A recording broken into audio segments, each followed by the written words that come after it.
बोली बेहड़ वाली मैया की जय, सियावर रामचंद्र भगवान की जय, बोली गौरी शंकर भगवान की जय।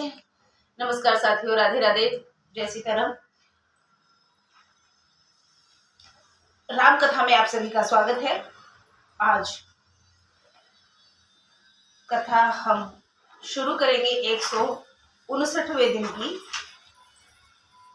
अयोध्या कांड में पेज नंबर 487 पर आज कथा पढ़ी जाएगी और क्षमा प्रार्थी हूं कि बहुत देरी से ये सेगमेंट आ रहा है। कोई नहीं, घर गृहस्थी के चलते थोड़ा सा लेट होता ही है। एनीवे, तो शुरू करते हैं। बातें तो बीच में होती रहेंगी कि गुरती पद बंदे दू भाई, सहित भी प्रतियजे संग आई, गंग गौरी सम सब सन्मानी, देहि असीस मुदित मृदुवानी। अर्थ है, फिर दोनों भाइयों ने उनके साथ जो ब्राह्मण स्त्रियां आई थी उनके सहित गुरु स्त्री को प्रणाम किया और गंगा व गौरी जी के समान सबका सम्मान किया। तब वे प्रसन्न हो आशीष देने लगी। समय है श्री राम और भैया भरत के मिलाप का। जो भी लोग आए हैं उन्हें ससम्मान बिठाया गया है और चरण वंदन करके भैया राम, लक्ष्मण और भाभी सीता ने आशीर्वाद लिया है सबका। गोस्वामी जी एक एक क्षण को दिल से वर्णित कर रहे हैं। वैसे तो हम एक श्लोक की रामायण का अध्ययन कर सकते हैं, संपूर्ण रामायण का सार है उसमें, लेकिन पूर्ण रामायण पढ़कर और उसका हिंदी अनुवाद करके मैं आपको बताती हूँ तो सिर्फ इसलिए क्योंकि मेरे मन में जिज्ञासा थी कि आखिर रामायण में क्या है, कितना है, कैसे है। हम कथावाचकों से भागवत सुनते हैं तो भागवत जी वो लोग सुनाते हैं, लेकिन पूर्ण सार सहित हर कोई नहीं सुनाते। 7 दिन में हो भी नहीं सकती है पूर्ण, बहुत सी बातें बीच में हो जाती हैं। इसलिए मैंने प्रण किया कि मैं श्री रामचरितमानस का अध्ययन स्वयं करूंगी, हिंदी सहित अनुवाद सबको करके बताऊंगी और मैं कर भी रही हूँ। इसलिए हमारी आधी तो हो चुकी है अयोध्या कांड में, क्योंकि ये सबसे बड़ा कांड है। बाकी बहुत जल्द पूर्ण हो जाएगी। उसके बाद फिर हम कोई नया ग्रंथ उठाएंगे। अगर आपको जिज्ञासा है कि नहीं अगला ग्रंथ कौन सा होना चाहिए मेरी तरफ से, जिसे मैं हिंदी में अनुवाद करके बताती हूँ, हिंदी में। और हिंदी चूंकि हमारी मातृभाषा भी है तो सबके दिलों में पहुंच है हिंदी की, तो हिंदी से सब कोई समझ लेगा इसको। और ईश्वर की कृपा रही और समय रहा तो मैं इसका वर्णन इंग्लिश में भी जरूर करूंगी। उसके लिए मुझे लगता है कि थोड़ा सा सिरे से शुरू करना पड़ेगा, क्योंकि मैंने रामचरितमानस को पूरा हिंदी में वर्णित किया है। तो एक बार दोबारा अगर करेंगे तो फिर इंग्लिश में और हिंदी में दोनों में करके चलेंगे, वो अलग बात है। फिलहाल हमारा फोकस रामायण को कंप्लीट करके अगले ग्रंथ की ओर है। आप लोग कमेंट में जरूर बताइएगा कि अगला ग्रंथ कौन सा होना चाहिए। वैसे मैं गीता पढ़ने वाली हूँ, आपकी क्या राय है वो जरूर बताइएगा। आगे बढ़ रहे हैं। गही पद लगे सुमित्रा अंका, जनु भेटी संपत्ति अतिरंका, तेहि पुनि जननी चरणन दो भ्राता, परे प्रेम व्याकुल सब गाता।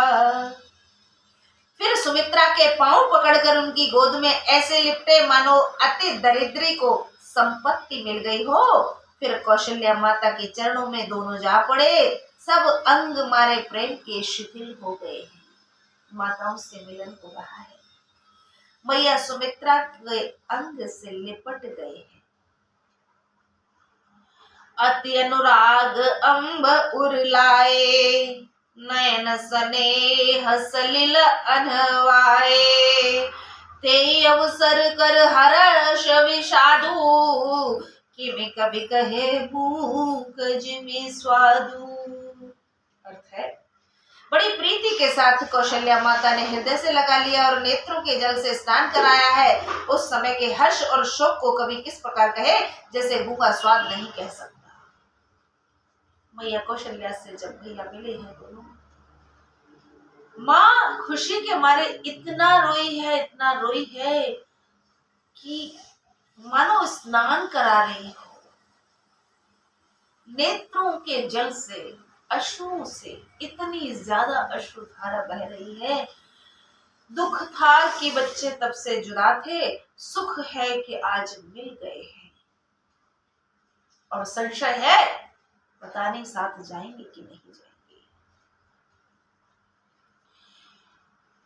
ऐसा भावुक समय बयान नहीं किया जा सकता। जैसे गूंगा स्वादिष्ट भोजन पाने के बाद उसका वर्णन नहीं कर सकता है, वैसे ही ये स्थिति कुछ ऐसी है कि जिसका वर्णन करना मुश्किल है शब्दों में।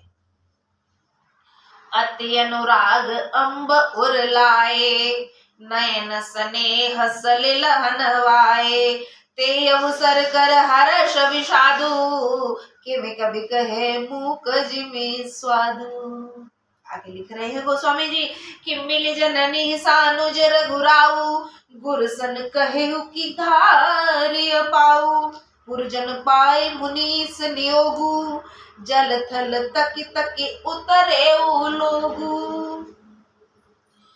माताओं ने मिलकर लक्ष्मण जी सहित रामचंद्र जी गुरुदेव जी से कहने लगे कि आप पधारिए। तब अयोध्यावासी मुनीश्वर की आज्ञा पाकर जल तथा स्थान देख करके जा ठहरे। जहाँ जल की व्यवस्था होगी वहां ठहरना उचित रहता है, क्योंकि जल जीवन का आधार है और जल के बिना जीवन मुश्किल ही नहीं नामुमकिन है। मिल जननी सानुज रघुराऊ, गुरसन कहेउ की धार्य पाऊ, पुरजन पाए मुनि संयोगु, जल थल तकी तकी उतरे लोगु। महिषुर मंत्री मातु गुरु गने लोग लिए साथ, पावन आश्रम गवन किय, भरत लखन रघुनाथ, सियापति राम जय जय राम, अवधपति राम जय जय राम, मेरे प्रभु राम जय जय राम। ब्राह्मण मंत्री माताएं और गुरु आदि गिने हुए लोगों को साथ ले भरत जी, लक्ष्मण जी और रामचंद्र जी अपने पवित्र आश्रम को चले हैं। सिय आए मुनि बर पग लागी, उचित असीस लही मन मागी, गुरुपति मुनि नतियन समेता, मिली प्रेम कही जाय न जेता। जानकी जी ने आकर श्रेष्ठ मुनि के चरणों में प्रणाम किया और मन माना आशीर्वाद पाया है। फिर गुरु ज्ञानी सहित सब मुनि पत्नियों से मिली हैं। मन में जितना प्रेम था वे कहा नहीं जा सकता है।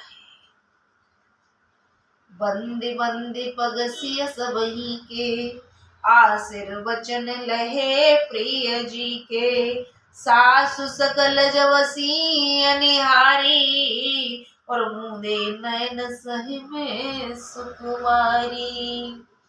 सासु माँ से मैया सीता जी जब मिली हैं, सहम गई हैं। अक्सर बहुएं सासु को देख करके सहम जाती हैं। ये सम्मान का भाव है, ये कोई डर नहीं है।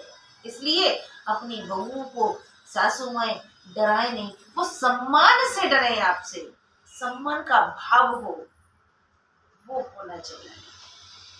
अब आप उनके प्रति कड़क दुर्लभ व्यवहार रखेंगी, तब बहुएं डरी तो वो बेकार है डरना। प्रेम से, सम्मान से डरना चाहिए, जैसे मैया सीता सहम गई हैं। सभी के चरणों की वंदना करके सीता जी ने अपने हृदय को प्रिय आशीर्वाद पाए। जब सुकुमारी सीता जी ने सासू की ओर देखा तो सहम कर अपनी आंखें बंद कर ली। बड़ा ही ममता भरा वो क्षण रहा होगा, क्योंकि मैया कौशल्या, मैया सुमित्रा और मैया केकई ने वो अलग बातें है कि राम जी को वनवास के लिए भेजा है, वो प्रभु की लीला है। वैसे माताओं का प्रेम मैया सीता पर विशेष था। उन्होंने जो पृथ्वी लोक की सासू माएँ हैं, कलयुग की हम कह सकते हैं, क्योंकि पृथ्वी लोक पर तो मैया सीता भी थी और उनकी सासें भी थी। तो आजकल की जो सासू माएँ हैं, मैं हर एक सास की बात नहीं कर रही, कुछ एक सासू माएँ जो अपनी बहुओं को डराना और धमकाना चाहती हैं। भाई ऐसा मत कीजिए, क्योंकि बहुएं भी किसी से कम नहीं है। आप शेर हैं तो बहुएं सवा शेर हैं। कोई बहू किसी भी सास से आज के समय में डरना नहीं चाहती। गलती पर है तो ऑब्वियसली सबको डरना चाहिए, लेकिन बिना गलती के बहुओं को अगर सासें धमकाना चाहें तो वो उनकी धमकी से डरती नहीं, और परिणामतः सास को लगता है कि मेरी इज्जत नहीं करती है, मुझे डरती नहीं। ऐसा नहीं, वो डरती है, सम्मान करती है आपका, लेकिन डर के लिए एक वाजिब वजह होनी चाहिए, है ना। तो बहुओं को हल्के में ना लें। कहने का तात्पर्य ये है कि जब बहुओं को आप हल्के में लेती हैं, डराने की कोशिश करती हैं, धमकाने की कोशिश करती हैं, तो बहुएं फिर मुंह खोल देती हैं, और परिणाम ये होता है कि झगड़े शुरू हो जाते हैं। जिस घर में सास बहू बनकर आई थी, उस घर में वही बहू अब सास बन गई है। वो अपना समय भूल गई है, और जो सास अपना बहू वाला समय भूल गई है और अपनी बहू पर वही सब हुकूमत उन्हें करना चाहती है, उसी घर में झगड़े हैं। वरना बहू का दर्जा दे दो। बेटी तो खैर बनाने से रही है आजकल की कुछ एक सासें, तो बेटी तो अब बना नहीं पा रही है, बहू को बहू रहने दीजिए बस।